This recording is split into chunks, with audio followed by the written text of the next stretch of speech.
जी तो students lecture number 2 chemistry first year chapter number 1।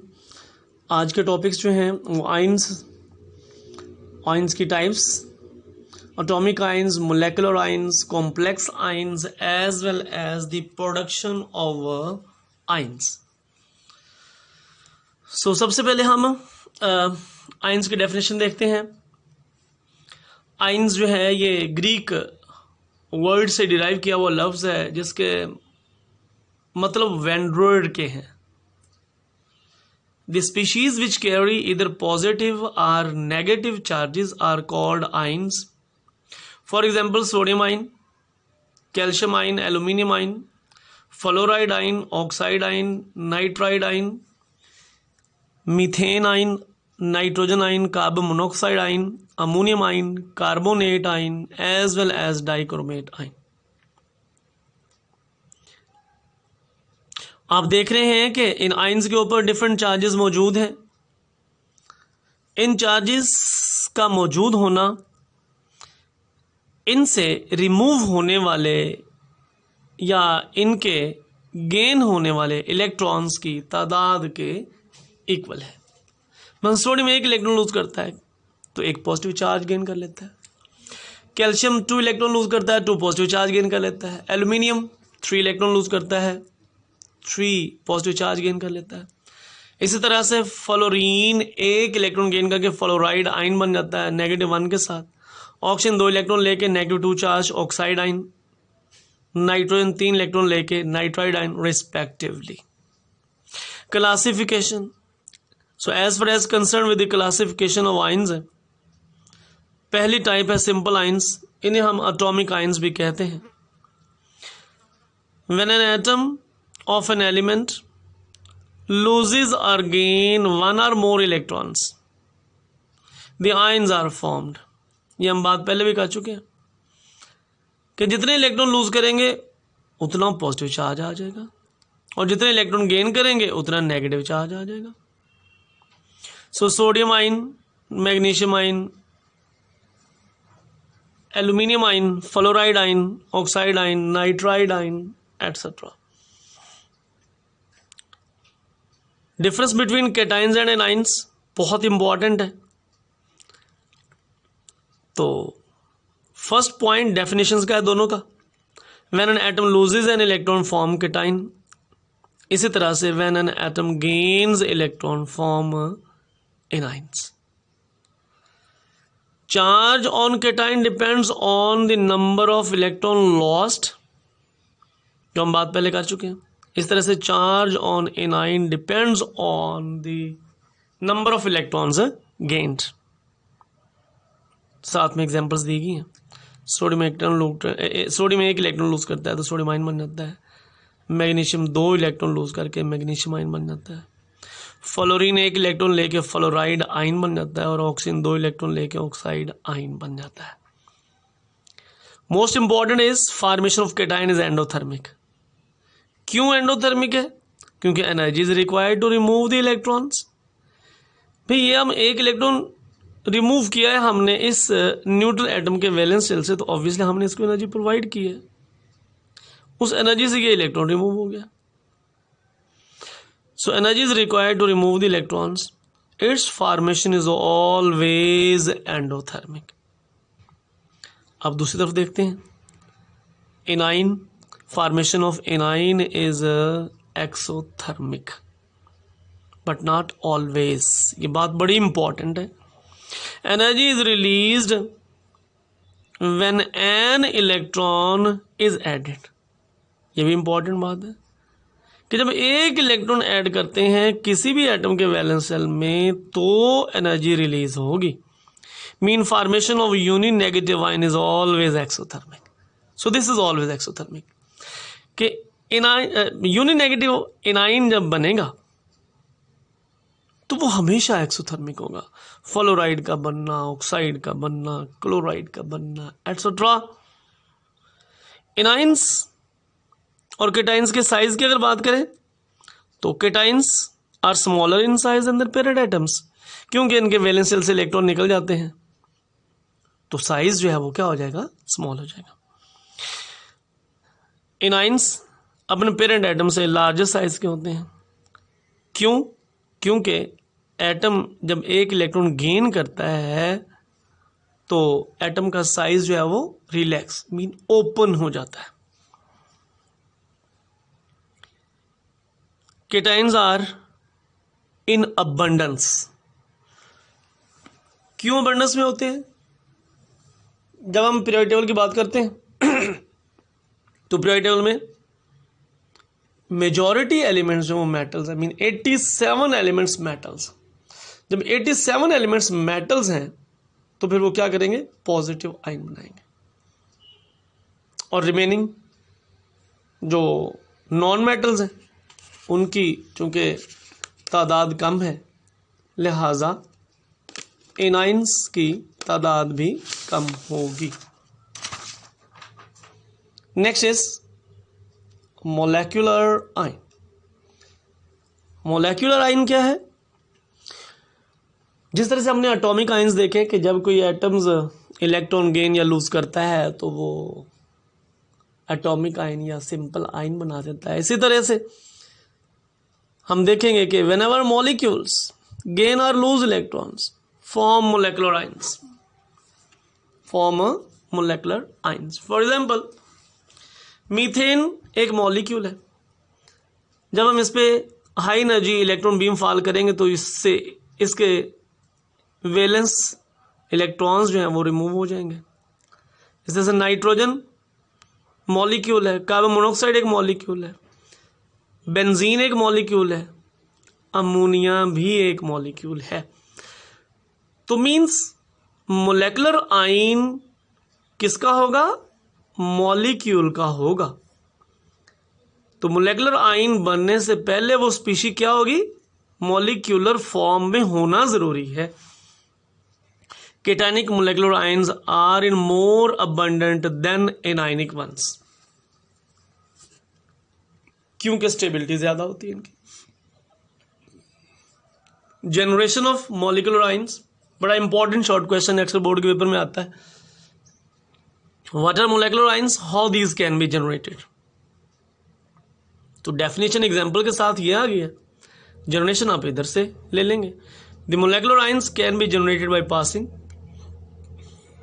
High energy beam of electrons as alpha particles या x rays through gaseous state of molecular species. Means जब species molecule की form में gas की हालत में होंगी, उनमें से हम इलेक्ट्रॉन बीम पास करें, अल्फा पार्टिकल्स उसको बम्बार्ड करवाएं, एक्स-रेज बम्बार्ड करवाएं, तो वो मॉलिक्यूल्स नहीं रहेंगे बल्कि मोलेकुलर आयंस बन जाएंगे। This high energy beam of electrons knock out the valence electrons from the molecules. और मैंने अभी पहले भी बताया केटायनिक मोलेकुलर आयंस जो है वो अबंडेंस में होते हैं बिकॉज इनकी स्टेबिलिटी ज़्यादा होती है। तो यहाँ पे हम अबंडेंस का जिक्र भी कर रहे हैं। Positive charge having molecular ions are in abundance than anionic ones because the former is more stable normally. The breakdown of molecular ions obtained from the natural products give important information about their structure। तो ये बहुत ही important application है एक। Next topic में हम लोग देखेंगे mess spectrometry का एक टॉपिक है। तो मैस स्पेक्ट्रोमीट्री में हम किसी हद तक इस टेक्निक को जो है वो इस्तेमाल करते हैं। Next is complex ions. Complex ions क्या होते हैं? हमने एटॉमिक आयन भी पढ़ा, हमने मोलेकुलर आयन भी पढ़ा, अब हम कॉम्प्लेक्स आयंस पढ़ रहे हैं। तो इन तीनों का डिफरेंस जो है ना स्टूडेंट्स, ये आपने माइंड में जरूर रखना है बिकॉज एंट्रेंस टेस्ट में इनमें से MCQs जो है वो बाज़ औक़ात आ जाता होता है या बोर्ड के पेपर में आ जाता है कि which one of the following is not molecular ion या इज मोलेकुलर आयन, तो आपको बेसिक डेफिनेशन का पता होगा तो फिर प्रॉब्लम नहीं होगा। The ions of group of atoms, group of atoms ये इंपॉर्टेंट चीज है, ना तो एक एटम है ना ही ये मॉलिक्यूल है, तो ये क्या है, एटम, एक एटम भी नहीं होना चाहिए और मॉलिक्यूल भी नहीं होना चाहिए। तो group of atoms are called complex ions. For example hydroxide ion, ना तो ये एक एटम है ना ही ये मॉलिक्यूल है। Bicarbonate ion, carbonate ion, phosphate ion, dichromate ion etcetera. तो आप देख रहे हैं कि ये जितनी भी मैंने एग्जांपल्स दी हैं ये मोस्टली नेगेटिव चार्ज वाले कॉम्प्लेक्स आयंस हैं। So negative charge containing complex ions are in abundance. The positive charge containing complex ions are less common. For example, ammonium ion, methyl carbocation, ethyl carbocation, that is carbocations in organic chemistry. ये भी complex ions के examples हैं। अब बहुत सारे students को यहाँ से कन्फ्यूजन हो सकती है कि अभी हमने पिछले टॉपिक में, अगर आप पिछले पेज पे देखें तो हमने NH3 पॉजिटिव को मोलेकुलर आयन में लिखा हुआ है, बट यहाँ पे NH4 पॉजिटिव है। सो NH3 अमोनिया मॉलिक्यूल था, इसलिए हमने उसको मोलेकुलर आयंस उसका हमने एग्जाम्पल में शो किया, जबकि NH4 मॉलिक्यूल नहीं है बल्कि ये ग्रुप ऑफ एटम्स है, इन्हें हम डिराइव्ड आयंस भी कहते हैं। So next is the production of ions. ये एक्सरसाइज का शॉर्ट क्वेश्चन है, अक्सर बोर्ड पेपर में आता है। What are ions, how these can be produce. तो आयंस की डेफिनेशन लिखने के बाद आप इसको लिखेंगे कि how these can be produce. So these can be produce by 3 methods.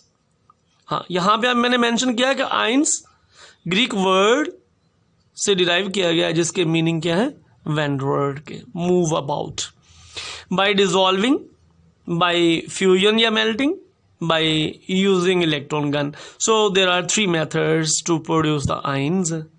Dissolving से हम देखते हैं किस तरह से, you know, whenever ionic compounds are dissolved in polar solvents, they dissociate into their ions. मसलन हम पानी के अंदर नमक डालते हैं, सोडियम क्लोराइड सॉलिड है, तो वो पानी अपने सोडियम क्लोराइड सॉलिड जो है वो पानी में डालने पे अपने आयंस में तब्दील हो जाएगा। अब ये जो आयंस बने हैं ना, इन आयंस को हम क्या बोलेंगे, एक्वस आयंस बोलेंगे। So sodium aqueous ion as well as chloride aqueous ion. इस तरह से हम सोडियम कार्बोनेट को भी पानी में डालेंगे तो वो अपने आयंस में चेंज हो जाएगा, ठीक है। पोटेशियम क्लोराइड को हम पानी में डालेंगे, वो भी अपने आयंस में चेंज हो जाएगा। Whenever the ionic compounds are heated up to their melting points, means किसी भी आयनिक कंपाउंड को हम उसके मेल्टिंग पॉइंट तक हीट कर दें तो भी वो क्या हो जाएगा, डिसोसिएट हो जाएगा अपने आयंस में। यहाँ पे भी मैंने एग्जांपल सोडियम क्लोराइड की ली है। इससे भी एक बात जो है वो आप लोगों को वाजे करूँगा मैं, जिसमें अक्सर स्टूडेंट्स जो हैं वो कंफ्यूज होते हैं। सोडियम क्लोराइड सॉलिड को जब हम हीट करते हैं उसके मेल्टिंग पॉइंट 801 सेल्सियस तक, तो भी ये अपने आयंस में चेंज हो जाएगा। अब ये आयंस के नीचे मैंने लिक्विड फेज लिखी है, इन आयंस के नीचे मैंने एक्वस फेज लिखी है। तो अक्सर प्रैक्टिकल वाइवा के दौरान एग्जामिनर जो है वो स्टूडेंट से ये बात पूछता है कि भाई जब हम सोडियम क्लोराइड को यानी नमक को पानी में डालते हैं तो क्या बनेगा। अमूमन स्टूडेंट्स परेशान ही हो जाते हैं, वो कहते हैं सर ये जो हाइड्रोजन है ये क्लोरीन से मिलके HCl बना देगा और इसका जो OH है वो Na से मिलके NaOH बना देगा। वो बताते हैं कि NaOH और HCl बन जाएगा। भाई खुदा के बंदो, सोडियम क्लोराइड सॉलिड को जब पानी में डाला तो वो क्या हो गया भाई, आयनिक कंपाउंड था, पोलर सॉल्वेंट में डाला पानी के अंदर तो क्या हो गया, आयनाइज हो गया। तो सिंपल इसका आंसर क्या होगा कि सोडियम क्लोराइड आयोनाइज हो जाएगा। अब वो अगर डिफरेंस पूछता है कि भाई आयनाइज तो वो मेल्ट होने पे भी होता है, तो फर्क क्या है भाई, ये एक्वस फॉर्म में है और ये लिक्विड फॉर्म में है। Third one is by using electron gun.